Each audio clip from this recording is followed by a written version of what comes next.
మీకు ఏమైనా ప్రాబ్లమ్స్ ఉంటే మీరు షేర్ చేసుకోవచ్చు. మాన్సా ప్రొటెక్షన్ సెక్రటరీస్ అని ఉంటారు, ఉమెన్ ప్రొటెక్షన్ సెక్రటరీస్ అంటే మేము మాతో షేర్ చేసుకోవచ్చు. అమ్మాయిలు అబ్బాయిలు ఎవరైనా. ఈరోజు మెయిన్ మేము ఎందుకు వచ్చామంటే ఈరోజు ఒక స్పెషల్ ఉంది.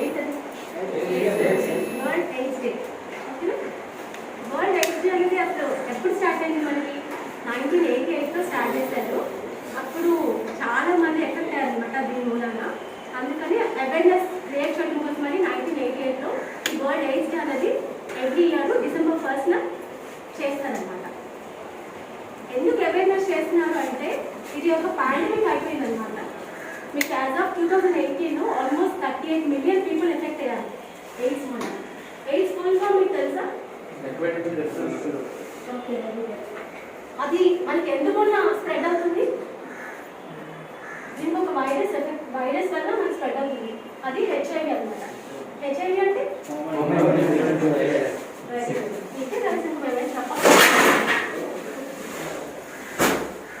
ఎవ్రీ ఇయర్ కూడా ఒక థీమ్ ని కూడా ఇంట్రడ్యూస్ చేస్తారనమాట అవేర్నెస్ చేయడం కోసము. ఈ ఇయర్ కూడా అలాగే ఒక థీమ్ ఇంట్రడ్యూస్ చేస్తారు. మీకు ఏమైనా ఐడియా ఉందా? ఇయర్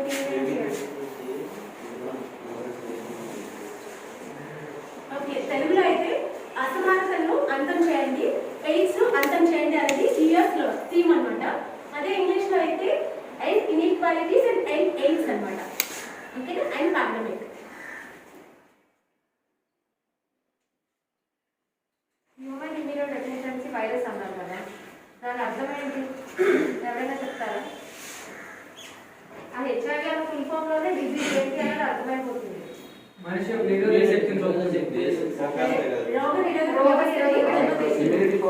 ఇమ్యూనిటీ పవర్ తగ్గిపోతే ఏమవుతుంది?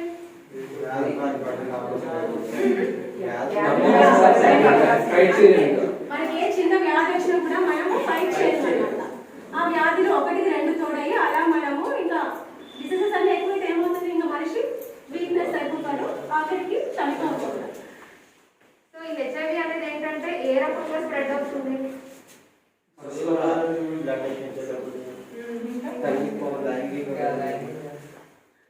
4 రకాలుగా స్ప్రెడ్ అవుతుంది. ఫస్ట్ది బ్లడ్ ట్రాన్స్మిషన్, అంటే ఎవరైనా బ్లడ్ ఆ వైరస్ ఉన్న వ్యక్తి బ్లడ్ మన బాడీలోకి ఇంజెక్ట్ చేసినప్పుడు, లేదు అంటే రెండోది తల్లిపాలు, బ్రెస్ట్ మిల్క్ అన్నమాట. మూడోది అన్సేఫ్ సెక్స్,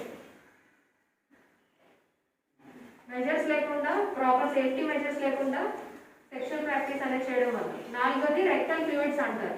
అంటే ఏంటంటే మన ఎక్స్క్రీటా ఉంటుంది కదా, ఆ ఫ్లూయిడ్స్ ద్వారాలో కూడా ఆ వైరస్ అనేది, ఇప్పుడు కరోనా వైరస్ ఎక్కడ ఉంటుంది? మన థ్రోట్, సలైవా అండ్ లంగ్స్. అలాగా రెక్టల్ ఫ్లూయిడ్స్ లో కూడా, బ్లడ్ లో కూడా ఉంటుంది, మిల్క్ లో కూడా ఉంటుంది. ఇలా ఈ 4 వీటిలోని human immuno deficiency virus, HIV virus అంటారు దాన్ని, అది ఉంటుంది. ఇది ఏ రకంగా స్ప్రెడ్ అవుతుంది? బ్రెస్ట్ మిల్క్ అంటే తల్లిపాలు, అంటే మదర్ ప్రెగ్నెంట్ గా ఉన్నప్పుడు బిడ్డకి వెళ్ళే ఛాన్సెస్ ఎక్కువ ఉంటాయి. అండ్ ఆఫ్టర్ కన్సీవ్ అయిన తర్వాత మిల్క్ ఇస్తారు. సో అలా అయినా అవ్వచ్చు. రెండోది బ్లడ్ ట్రాన్స్ఫ్యూజన్, అంటే ఇప్పుడు ఎవరికైనా బ్లడ్ అవసరం అనుకోండి, ఒక వ్యక్తి నుంచి ఇంకొక వ్యక్తికి ఎక్కించినప్పుడు ఆ పర్సన్కి ఆ హెచ్ఐవి వైరస్ అనేది ఉండకూడదు. మ్యాక్సిమం టెస్ట్ చేస్తారు బ్లడ్ ఎక్కించే ముందు, ఏ బ్లడ్ గ్రూప్ ఏంటి అనేది. మూడోది అన్సేఫ్ సెక్స్, ఎవరైనా ఆ బాడీలో సెమెన్ ఉంటుంది కదా, అబ్బాయిల బాడీలో సెమెన్ ఉంటుంది, అమ్మాయిల బాడీలో ఈ ఫ్లూయిడ్ ఉంటుంది. అది ప్రాపర్ సేఫ్టీ మెజర్స్ లేకపోవడం వల్ల, ప్రాక్టీస్ వల్ల ఇన్కేస్ ఎవరైనా లైంగికంగా కలిస్తే అప్పుడు.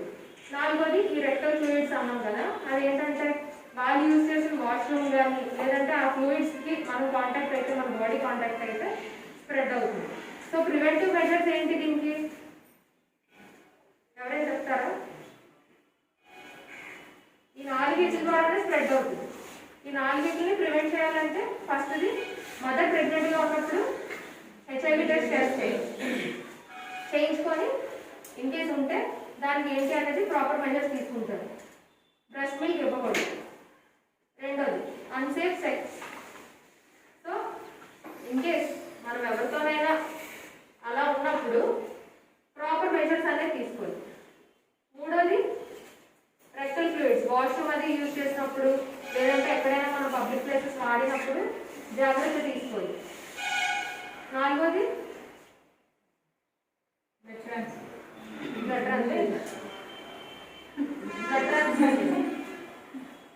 అప్పట్లో బాగా స్ప్రెడ్ అయ్యేది, ఎందుకంటే యూజ్ చేసే నీడిల్స్ యూజ్ చేసేవారు. ఇప్పుడు సపోజ్ తిన బాడీలో బ్లడ్ తీశారు, అదే నీడిల్తోని మళ్ళీ ఇంకొక అబ్బాయి ఎవరికో ఎక్కించారు, ఏమవుతుంది? ఇన్ కేసు ఆ పర్సన్కి ఎవరికైనా హెచ్ఐవి ఉంటే నెక్స్ట్ ఎక్కించిన వ్యక్తికి స్ప్రెడ్ అవుతుంది. సో ఇవి అన్నమాట ప్రివెంటివ్ మెజర్స్. ఈ మధ్య డ్రగ్స్ కూడా ఎక్కువ తీసుకుంటున్నారు కదా అందరూ, అదే వాటర్ యూజ్ చేసిన నీడిల్స్ అదే నీడిల్ వాడేసుకుంటారు, అది కూడా ఇది స్ప్రెడ్ అవ్వడానికి ఒక రీజన్. దేనికన్నా కామన్గా మనకు ఒక థీమ్ ఉంటుంది, prevention is better than cure. అందుకే ఏదైనా మనకి ఎఫెక్ట్స్ అవ్వక ముందే మనం ప్రివెన్షన్గా అన్నాం అనుకో, ప్రికాషన్స్ తీసుకుంటే ఏ ప్రాబ్లమ్ ఉండదు ఫ్యూచర్. ఇప్పుడు మీరు అందరూ మాస్క్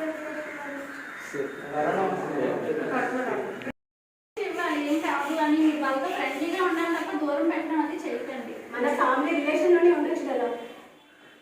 సో మనం దూరం పెడతాం, మన ఫ్యామిలీస్ దూరం పెడతామా మనము, అదే సిచ్యువేషన్లో ఉంటే పెట్టాం కానీ, అలాగే పబ్లిక్ కూడా. జనరల్గా ఏ డిసీజ్ అయినా వచ్చినప్పుడు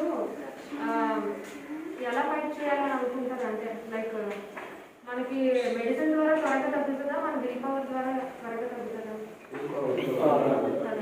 ఇప్పుడు అలాంటిది ఎయిడ్స్ వచ్చిన వ్యక్తిని ఎవరు మాట్లాడకుండా ఆయన్ని సెపరేట్ చేసేసి మాట్లాడకుండా ఇది చేయడం వల్ల ఏమవుతుంది? ఆ విల్ పవర్ అనేది లేదంటే కాన్ఫిడెన్స్ అనేది తగ్గిపోతుంది. తగ్గిపోవడం వల్ల ఇంకా తొందరగా డిసీజెస్కి ఎఫెక్ట్ అయ్యి చనిపోతాయి. కరోనా కేసులో అలా కాదులండి, ఖచ్చితంగా సెపరేట్గా ఉంచాలి. బట్ ఇలాంటి డిసీజెస్ కూడా అపోహంగా ఏమవుతుందంటే వాళ్ళు దూరం పెట్టడం, వాళ్ళతో మాట్లాడితే వచ్చేస్తుంది. ఈవెన్ కరోనా టైంలో కూడా మీకు ఫస్ట్ అండ్ సెకండ్ వేవ్స్లో ఇలానే చాలా మంది దూరం పెట్టడం వల్లనే వాళ్ళు చాలా కృంగిపోయి చాలా మంది చనిపోయారు. యాక్చువల్గా ట్రీట్మెంట్ అయితే ఉంది కదా, చాలా మంది సేవ్ అయి బయటకు వచ్చారు. కానీ ఇలా దూరం పెట్టడం వల్ల స్టార్టింగ్లో వాళ్ళు తొందరగా నిరాశకు గురయ్యి ప్రాణాలు వదిలేస్తారు యాక్చువల్గా భయంతో. తర్వాత కోవిడ్ సివియర్ అయిన తర్వాత కూడా డాక్టర్స్, పేషెంట్స్ అందరూ కూడా దగ్గరికి వెళ్తున్నారు, బట్ విత్ ప్రొటెక్షన్. మా ఫాదరే ఉన్నారు, ఆయన కోవిడ్ వచ్చింది, కోవిడ్తో చనిపోయారు రీసెంట్గా. నేను రోజు పీపీ కిట్ వేసుకొని వెళ్ళి కలిసేదాన్ని. సో అలా కంప్లీట్గా పర్సన్ అనేది వదిలేసాం అనుకోండి, వాళ్ళకి ఏమవుతుందంటే విల్ పవర్ తగ్గిపోద్ది, కాన్ఫిడెన్స్ తగ్గిపోద్ది. సో అలా ఎవరు లేరు అనే దీంతో ఇంకా తొందరగా. అండ్ మెయిన్గా హెచ్ఐవి ఏంటంటే ఇమ్యూన్ సిస్టమ్ని ఎఫెక్ట్ చేస్తుంది. ఇమ్యూన్ సిస్టమ్ వీక్ అయిపోతే ప్రతి చిన్నది, ఇప్పుడు మన బాడీలో సెల్స్ ఉంటాయి, ఏదైనా ఒక ఏమంటారు అన్నోన్ సబ్స్టెన్స్ మన బాడీలో ఎంటర్ అయింది అనుకోండి, అవి అటాక్ చేస్తాయి కదా, ఆ పవర్ అనేది పోతుంది, ఇమ్యూన్ సిస్టమ్ వీక్ అయిపోతుంది. సో చిన్న జ్వరం వచ్చినా సరే దాన్ని ఫైట్ చేసే ఇది ఉండదు బాడీకి, ఇంకా అలా పెద్దలకి చనిపోతారు రకరకాల డిసీజెస్ వచ్చి. అంటే ఇప్పుడు ఇమ్యూన్ సిస్టమ్ వీక్ అవ్వడం అంటే మామూలుగా మీరు ఏమనుకుంటున్నారు, ఏ సింటమ్స్ వస్తాయి అనుకుంటున్నారు? హెచ్ఐవి సింటమ్స్ ఏంటో ఏమైనా తెలుసా మేడం? స్టార్టింగ్ స్టేజ్ అయితే కంటిన్యూస్ గా ఫీవర్, మోషన్స్, ఒక దాని తర్వాత ఒకటి, ఇవన్నిటితోని మన ఇమ్యూనిటీ సిస్టమ్ ఫైట్ చేయడం వల్ల అది తగ్గిపోతూ ఉంటుంది అనమాట, వాటి పవర్ పెరుగుతూ ఉంటుంది. అందువల్ల నెమ్మదిగా ఇమ్యూనిటీ సిస్టమ్ డౌన్ అయిపోతూ ఉంటుంది అనమాట. అంటే ఏ చిన్నది వచ్చినా అది ఇంకా సివియారిటీ పెరిగిపోతుంది తప్ప తగ్గదు, ఎందుకంటే మన బాడీ ఫైట్ చేసే శక్తి కోల్పోతుంది. అందుకని అంటే ఏదైనా డౌట్ వస్తే మనం నెగ్లెక్ట్ చేయకుండా వెంటనే టెస్ట్ చేయించుకోవడంలో తప్పలేదు. దాన్ని అయ్యో ఏమైనా అనుకుంటారేమో హెచ్ఐవి టెస్ట్ చూపించుకోవడానికి వెళ్ళినా హెచ్ఐవి కంపల్సరీ అడుగుతుంటారు, అది చెక్ చేయించుకోండి. తర్వాత అదే నెక్స్ట్ ఎవరైనా మ్యారేజ్ చేసుకున్నా కూడా మీకు తెలిసిన వాళ్ళు ఎవరైనా ఉంటే సజెస్ట్ చేయండి హెచ్ఐవి టెస్ట్ చేయించుకోమని, ఓకేనా? ఎందుకంటే వాళ్ళు నెక్స్ట్ స్టెప్స్ వేరుగా ఉంటాయి కాబట్టి ముందు హెచ్ఐవి టెస్ట్ చేయించుకుంటే వాళ్ళకే మంచిది. అది తప్పే కాదు, ఎందుకంటే లైఫ్ కదా. నార్మల్గా మీరు ఏదైనా హాస్పిటల్కి వెళ్ళి ఏదైనా టెస్ట్లు కానీ చేయించుకున్నప్పుడు అందులో ఖచ్చితంగా చూడండి హెచ్ఐవి టెస్ట్ కూడా ఉంటుంది. జనరల్ మీరు మీరు ఇంకేం కావాలంటే చెప్పచ్చు, ప్రాబ్లం లేదు. హెచ్ఐవికి మెడిసిన్ కూడా ఉంది. ఇప్పుడు డయాబెటీస్ అలాంటి వాటితో ఈక్వల్ అయితే మరీ హెచ్ఐవి అంత ప్రాబ్లం ఏం కాదు, కాకపోతే ప్రివెన్షన్ మాత్రం ఇంపార్టెంట్. దీనికి అందరూ చెప్పుకోలేదు, డయాబెటీస్ అంటే చెప్పుకోగలరు, హెచ్ఐవి అంటే చెప్పుకునేవి చేయాలి కాదు. Okay okay okay okay okay చనిపోయే సిచ్యువేషన్ అయితే రాదు.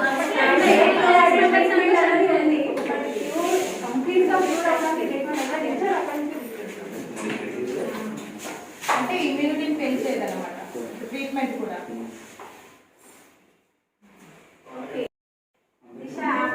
అమ్మాయిలు కూడా ఇది అవసరమే. అమ్మాయిలు కూడా ఎవరెవరి మొబైల్స్ లో యాప్ ఇన్స్టాల్ చేస్తున్నారు? అందరికీ అవగాహన ఉంది. అవగాహన ఉంటే ఏం లాభం చెప్పండి. యాప్ అనేది ఉండాలి కదా మొబైల్. ఇంపార్టెంట్ అమ్మాయిలకి. ఎవరికి తెలియదు ఇక్కడ తెలుసు వాళ్ళు చేసేటప్పుడు దిశ గురించి అందరికీ తెలుసా? అంటే మొబైల్లో ఉండాల్సిన తెలుసా? హ్యాండ్ రైస్ చేయండి ఒకసారి. సిగ్గుపడుతున్నారు. చెప్పండి చెప్పండి రా ఏరా తెలుసా తెలీదా? తెలుసు మరే హ్యాండ్ రైస్ చేయండి. వాళ్ళకి తెలీదా? చాలా మంది తెలియదు మేడం, మీరు చెప్పండి. ప్రీవియస్ ఎవరైనా చెప్పారా దిశ గురించి మీ ఎవరికన్నా? దీని వల్ల ఎవరు ఇచ్చినా ఎవరికన్నా ఐడియా ఉందా? నేను మీకు తెలియాలి కదా తెలుసా? మీకు మొబైల్ ఫోన్స్ ఉన్నాయమ్మా? ఈ దిశ యాప్ అనేది డిజిటల్ వెపన్ అండి. డిజిటల్ వెపన్ అంటారు దిశ యాప్ ని. మీ మొబైల్ ద్వారానే రక్షణ పొందొచ్చు మనం. దిశ యాప్ మీ మొబైల్లో ఉంటే మీకు రక్షణ మీ వెన్నట్టే ఉన్నట్టు. స్క్రీన్ ఇలా ఉంటుంది. మీకు ఐడియా ఉందా ఎవరికన్నా? తెలుసా? అసలు ముందు చెప్పాలంటే దిశ యాప్ అనేది ఎందుకు తీసుకొచ్చారన్నది తెలుసా అందరికీ? పోనీ దాని గురించేనా? ఏమీ కాదు. ఒకసారి దేనికి? లేడీస్ కి ప్రొటెక్ట్ గా ఆహా, అసలు ఈ ఆలోచన ఎందుకు వచ్చింది? ఏదైనా ప్రాబ్లం అసలు దిశ యాప్ ఎందుకు? దిశ యాప్ ఎలా తెలుసా? అంటే ఒక ఇన్సిడెంట్ జరిగింది.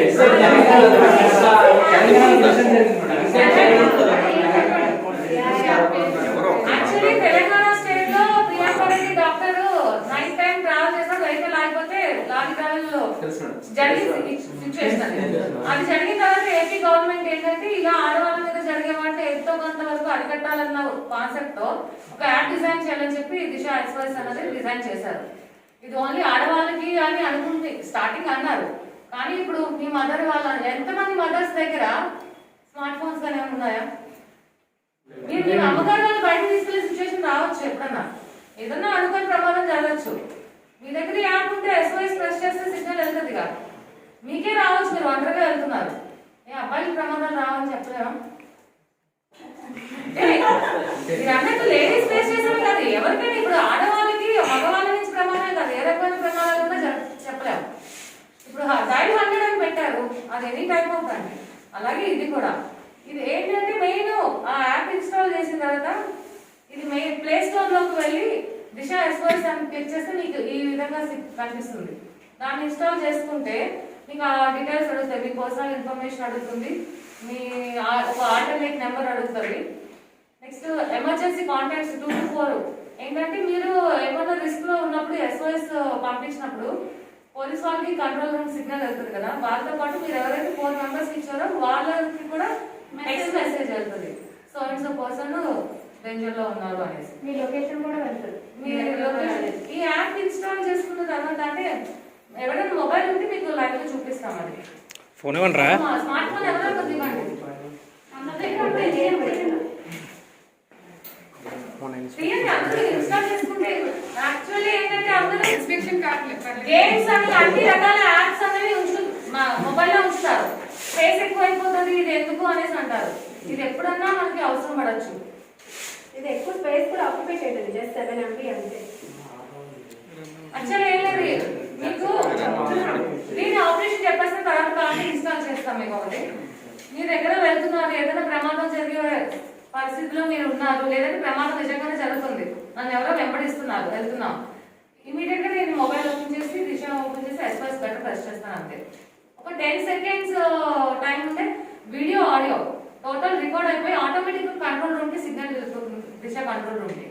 మీకు 5 to 7 minutes లోపే మీకు కాల్ బ్యాక్ వస్తుంది, మేము దిశ కంట్రోల్ రూమ్ నుంచి కాల్ చేస్తున్నాము, మీరు ఏమన్నా డేంజర్ లో ఉన్నారా అనేసి చెప్తారు. ఇన్ కేస్ మీరు ఫోన్ లిఫ్ట్ చేసి ఆన్సర్ చేయాల్సిన సిచ్యువేషన్ ఉందనుకోండి, మీరు ఆల్టర్నేట్ నెంబర్ ఇచ్చారు కదా, వాళ్ళకి కాల్ వెళ్తుంది, మాకు ఇలా కాల్ వచ్చింది అని.